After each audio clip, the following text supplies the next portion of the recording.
कल रामनवमी है और मर्यादा पुरुषोत्तम श्री राम का हम सभी को यही संदेश है कि हम मर्यादाओं का पालन करें। कोरोना के इस संकट काल में कोरोना के बचने के जो भी उपाय है, कृपया करके उनका पालन 100% करिए। दवाई भी कड़ाई भी, इस मंत्र को कभी भी भूलना नहीं है। ये मंत्र जरूरी है, वैक्सीन के बाद भी जरूरी है। रमजान के पवित्र महीने का भी आज 7वां दिन है। रमजान हमें धैर्य, आत्मसंयम और अनुशासन की सीख देता है। कोरोना के खिलाफ जंग जीतने के लिए अनुशासन भी, उसकी भी उतनी ही जरूरत है। जब जरूरी हो तभी बाहर निकले। कोविड अनुशासन का पूरा पालन करें। मेरा आप सभी से यही आग्रह है। मैं आपको फिर ये भरोसा देता हूं, आपके इस साहस, धैर्य और अनुशासन के साथ जुड़कर आज जो परिस्थितियां हैं, उन्हें बदलने में देश कोई कसर नहीं छोड़ेगा। आप सभी स्वस्थ रहें, आपका परिवार स्वस्थ रहे, इसी कामना के साथ मैं अपनी बात समाप्त करता हूं। आपका बहुत बहुत धन्यवाद। तो प्रधानमंत्री, जो पीड़ा आपने सही है, जो पीड़ा आप सह रहे हैं, उसका मुझे पूरा एहसास है।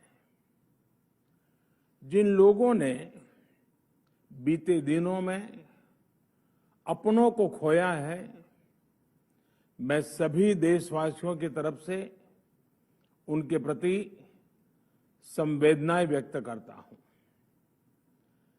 परिवार के एक सदस्य के रूप में मैं आपके दुख में शामिल हूं। चुनौती बड़ी है, लेकिन हमें मिलकर अपने संकल्प, अपने हौसले और तैयारी के साथ इसको पार करना है। साथियों, अपनी बात को विस्तार देने से पहले मैं देश के सभी डॉक्टरों, मेडिकल स्टाफ, पैरामेडिकल स्टाफ, हमारे सभी सफाई कर्मचारी भाई बहन, हमारे एम्बुलेंस के ड्राइवर्स, हमारे सुरक्षा बल, पुलिसकर्मी, सभी की सराहना करूंगा। आपने कोरोना की पहली वेव में भी अपना जीवन दांव पर लगाकर लोगों को बचाया था। आज आप फिर इस संकट में अपने परिवार, अपने सुख, अपनी चिंता छोड़कर दूसरों का जीवन बचाने में दिन रात जुटे हुए हैं। साथियों, हमारे शास्त्रों में कहा गया है, त्याज्यम न धैर्यम विदुरेऽपि काले, अर्थात कठिन से कठिन समय में भी हमें धैर्य नहीं खोना चाहिए।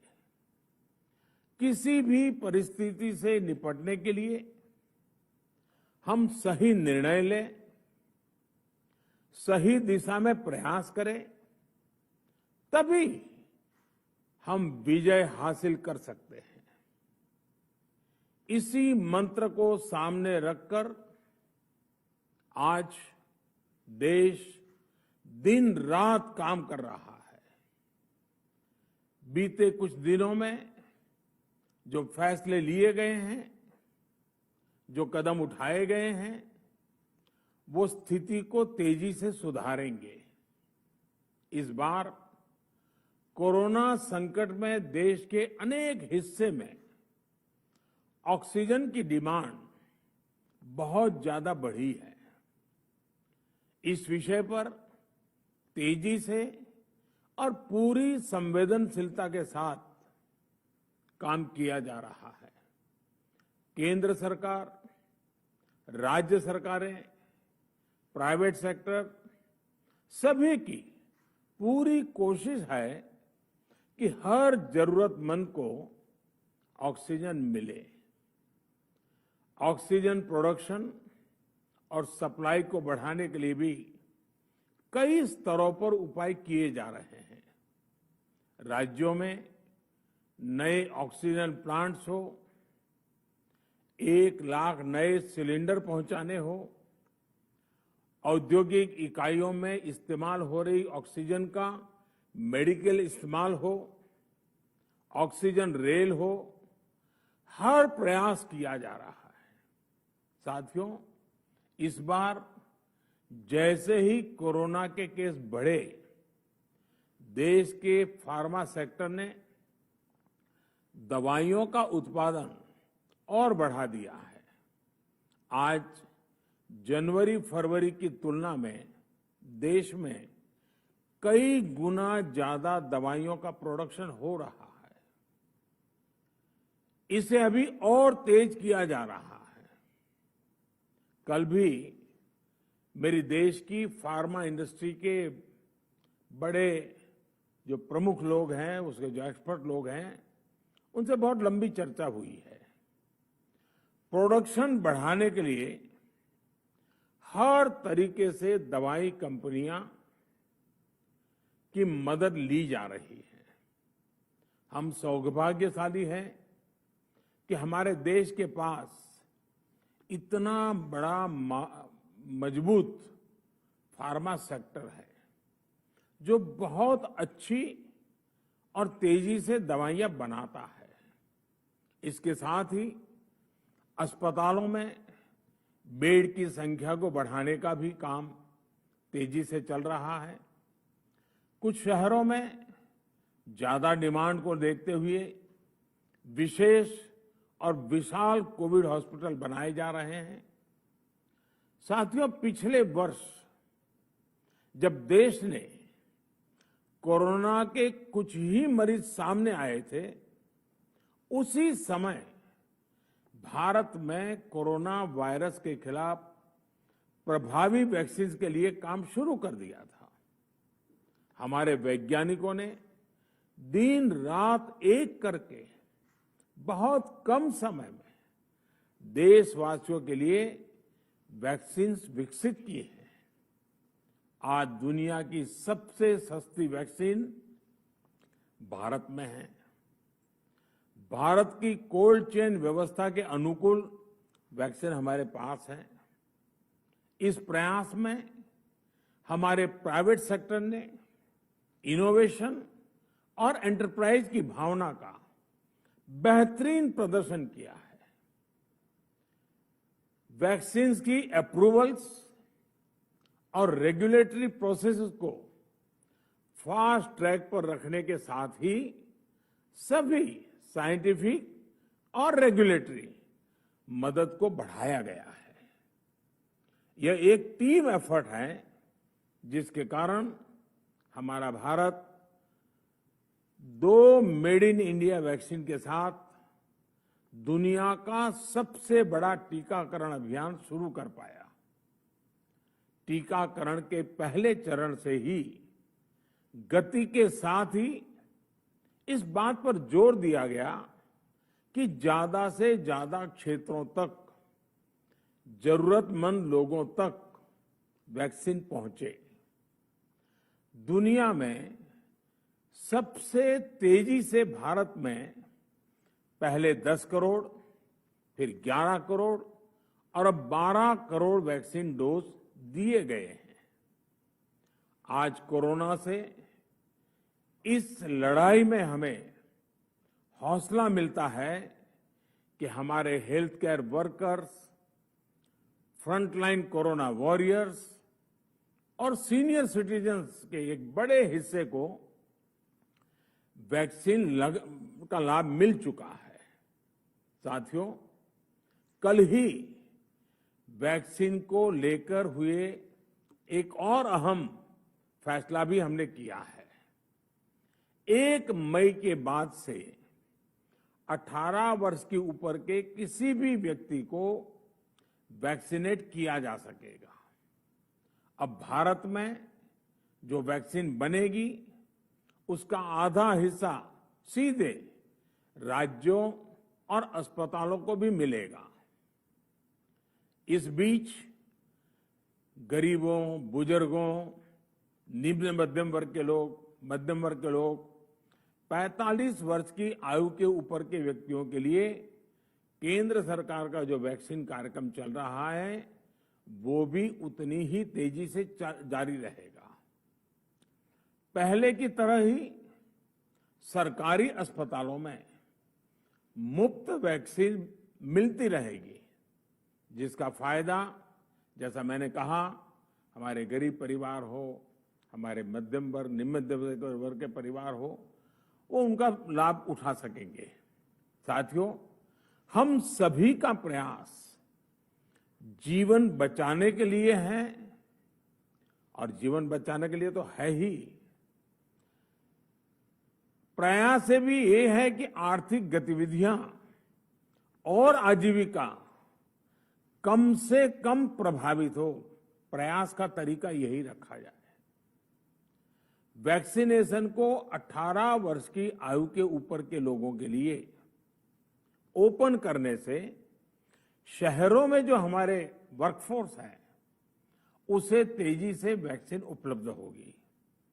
राज्यों और केंद्र सरकार के प्रयासों से श्रमिकों को भी तेजी से वैक्सीन मिलने लगेगी। मेरा राज्य प्रशासन से आग्रह है कि वो श्रमिकों का भरोसा जगाए रखे। उनसे आग्रह करें कि वो जहां है वहीं रहे।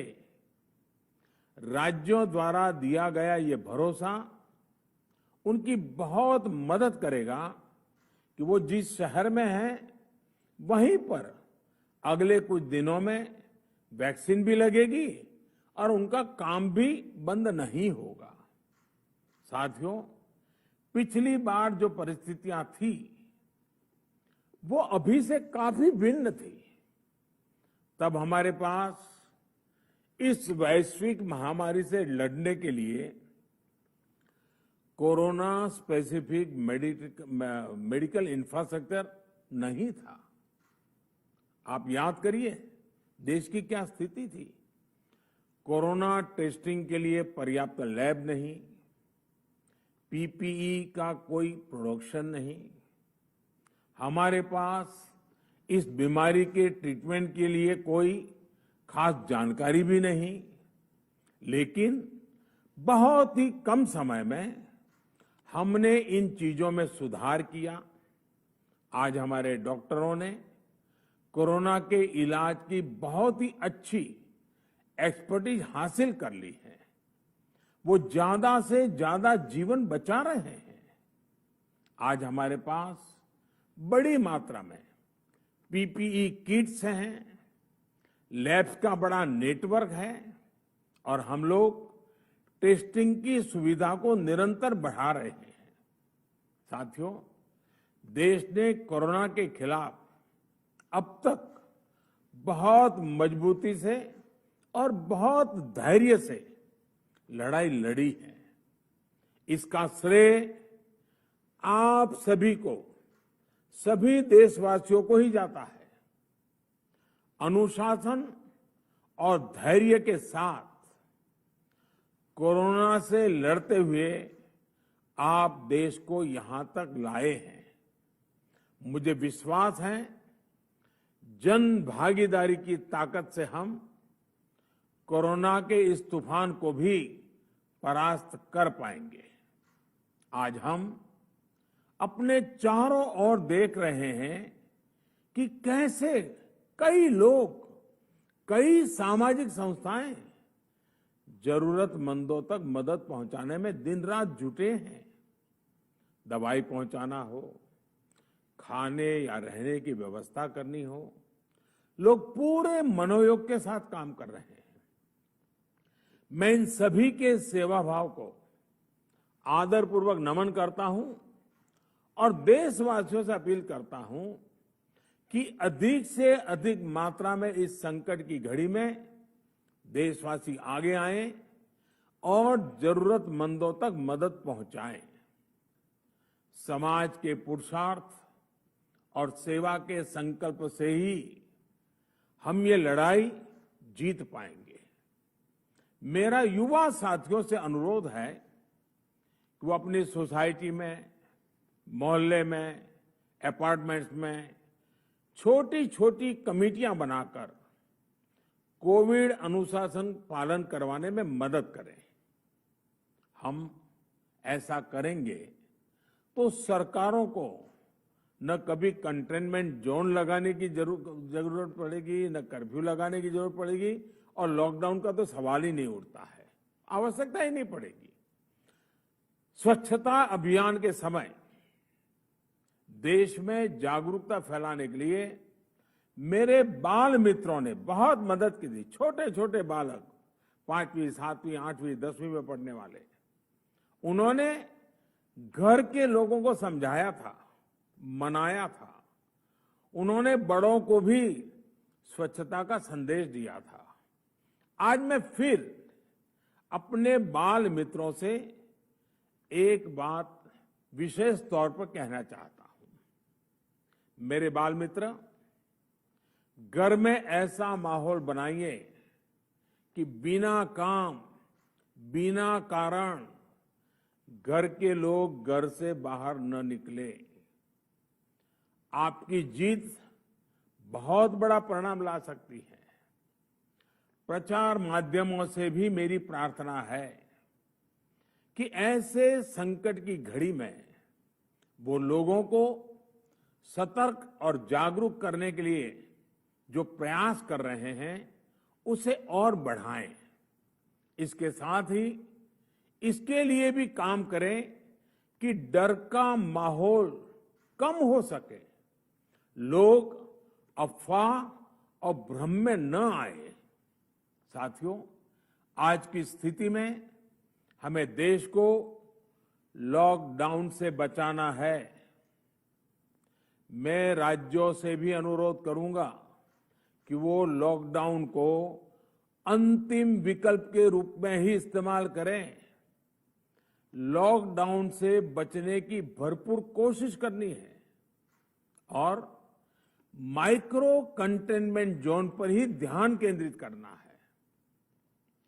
हम अपनी अर्थव्यवस्था की सेहत भी सुधारेंगे और देशवासियों की सेहत का भी ध्यान रखेंगे। साथियों, आज नवरात्रि का आखिरी दिन है। कल रामनवमी है और मर्यादा पुरुषोत्तम श्री राम का हम सभी को यही संदेश है कि हम मर्यादाओं का पालन करें। कोरोना के इस संकट काल में कोरोना के बचने के जो भी उपाय है, कृपया करके उनका पालन 100% करिए। दवाई भी, कड़ाई भी, इस मंत्र को कभी भी भूलना नहीं है। ये मंत्र जरूरी है, वैक्सीन के बाद भी जरूरी है। रमजान के पवित्र महीने का भी आज 7वां दिन है। रमजान हमें धैर्य, आत्मसंयम और अनुशासन की सीख देता है।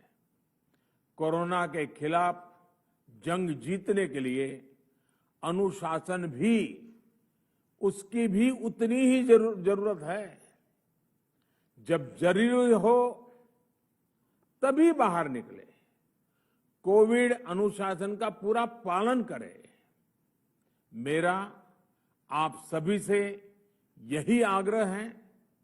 मैं आपको फिर ये भरोसा देता हूं, आपके इस साहस, धैर्य और अनुशासन के साथ जुड़कर आज जो परिस्थितियां हैं उन्हें बदलने में देश कोई कसर नहीं छोड़ेगा। आप सभी स्वस्थ रहें, आपका परिवार सब स्वस्थ रहे, इसी कामना के साथ मैं अपनी बात समाप्त करता हूं। आपका बहुत बहुत धन्यवाद।